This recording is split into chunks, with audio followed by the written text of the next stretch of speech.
Fast and Furious, a film franchise about which I know very little, and Highway Heist is a board game in that IP, and honestly, I know even less about the board game than I did about the film franchise. But when I saw this game on sale recently, something about it appealed to my inner child, and I just had to pick it up before I left the shop. These toy cars are what appealed to my inner child when I saw this in the shop. Basically, the entire game is about racing these little colourful sports cars down this road with the aim of defeating one of three boss vehicles or boss baddies in one of three missions, and those baddies being the tank, the helicopter and the truck.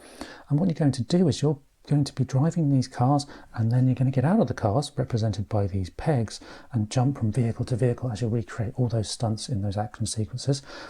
And you will or will not defeat the game as a group, as you used to do in so many other cooperative games. Now, considering I picked this up on sale at a really pretty good price, these components are really good. The truck here is pretty chunky and solid, and it actually moves, so you can actually perform those stunts as you drive along the road, crashing into all sorts of things as you go. And yes, I am really 7. That is not all that this game has to offer, because there is a wealth of other components in here as well. And let's just take a look at some of those characters. So inside the game you have a whole bunch, I think it's 6 in total, characters from the game represented by these boards. You have Tej Parker, Raymond Pierce, Dominic Toretto, Brian O'Connor, Han Solo, and Letty Oritz. So these are the characters from the film, I believe, and each one will have a certain number of characteristics against which you will take certain tests and so on to perform different stunts. You're going to be driving a selection of fast cars down this road, and you have, for example, an American muscle car you might choose to be in, or maybe you'll have the import racer. Or perhaps when you jump from one of those vehicles to another, you'll hijack an SUV and you'll have a whole bunch of different stats. The gaps down the side here are to place different cubes and represent the damage on any of these vehicles. And when you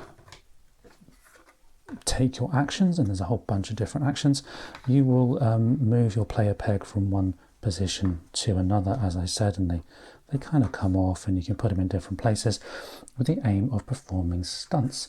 Now, each of the 3 missions in the game, and there are 3 separate scenarios, have their own set of cards, a set of stunt cards like these ones here, of 3 different levels. And if certain conditions can be met in terms of location of the vehicles on the road, you can do certain stunts, and those stunts allow you to more quickly complete your mission, whichever that mission is you're playing. We have one involving destroying a tank. We have another involving the helicopter, destroying the helicopter. Various stunts specific to that each individual scenario. Third one is involving robbing the truck as it's moving down the road. And so it's really quite clever. You have the position on the board that you need to do with different rewards if you can fulfill it. Now, over the course of the game, these stunts will appear on the bottom of the board here, and they'll slowly but surely work their way along until you either complete them or they disappear off the end. And they act as a timer, so that when the final one reaches the end of that little track, the game will be over and the game will have won. In addition to that little mechanism there where you have certain stunts to perform, the enemy will also take certain actions using this set of cards, and again there are 3, one for each of the scenarios, all with a different back. And the card will also move as time goes by based upon where it is in the position of the scenario board. And there's 3 of these scenario boards as well. Here we have the tank one with the individual setup rules and also the strength of the tank in this case. And as you play the cards, you'll do the initial effect, and then when the card reaches the final space, you will perform the activated effect as well. So it's another timing mechanism towards preventing you from completing the mission in a cooperative game. And that seems like quite a neat little thing to have in a game. And there are 3 different sets of cards. We have the tank one now, I just showed you the cards for the helicopter game, and they are mostly text, I must admit, but the cards themselves are nice, decent quality, I think, and they are separate for each mission, as I said. Again, all following a similar format. The mission boards themselves are also unique to the mission. You have the one for the truck there, the semi-heist, with the pre-cut spaces for damage again, and all the different actions and so on unique to the scenario. And the third one is the helicopter.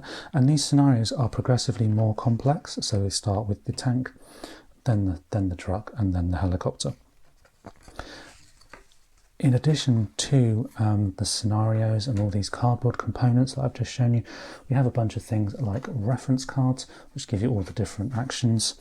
And here's information relating to the enemy die, which is this custom dice, which helps control those cards as well, and also the movement of the cars on the board, plus an action reference for the players on the other side.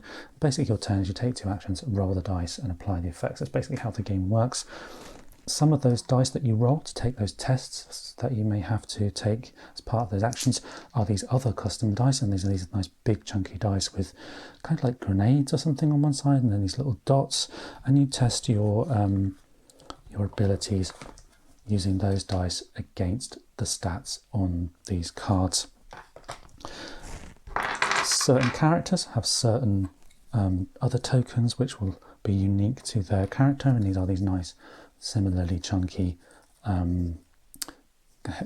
hexagonal tokens here. There are tokens for specific scenarios relating to things. I think you're taking those from the truck. There are cubes to place in those pre-cut markers. These tokens here represent boosts, which do certain things, allow you to boost your actions and so on, as you might think. And then there's a bunch of these little cardboard cars here to show you who or what player colour car you are when you start the game.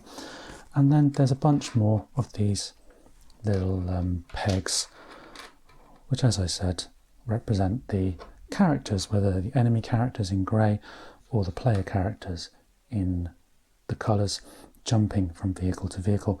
And that is a nice quality plastic. They fit really sort of quite nice and snugly in those cars there. And the whole thing is a really well put together, well made set of components for what is, at the time I bought it at least, a very entry level budget game. In terms of the rulebooks, we have just an instruction booklet. I see nothing in here to prevent you playing solo, even though it is a 2 to 4 player game taking about an hour. And it breaks down all the different components you get, the different scenarios, as I mentioned, the setups and so on. Everything you might want is in here. The difficulty is scalable based on how many of the stunt cards that you include and how many of those you can use in each scenario. Different information about the vehicles, about what happens when a vehicle's damaged, the skill tests, lots of nice colourful illustrations, information about movement, how the SUVs might react depending on what they do and what you do, how to perform the stunts, and then the effects of that enemy die and so on. And everything's got these nice illustrations to show how it all fits together. Now, I haven't had the opportunity to play a full playthrough of the game yet, so I can only really comment on what I see in terms of the components.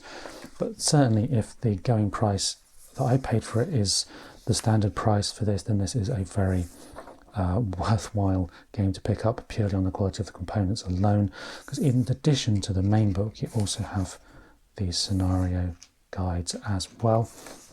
And as if that is all not enough, inside the box you do also have a pre-cut, pre-formed insert, although I have to say when I picked up the game, not all of the components fit in this insert, and you do have to remove it in order to access some of the others. So when you first buy it, if you can't find all the components, they're underneath the insert. Okay, that is my overview stroke unboxing of Fast and Furious Highway Heist. Hope that's been useful. Hope this appeals to your inner child as much as it does to me. I'll aim to get a playthrough or something of this up on the channel relatively soon, because this is something that ticks my fun box. Okay, cool. I hope you've enjoyed that, and I will see you next time.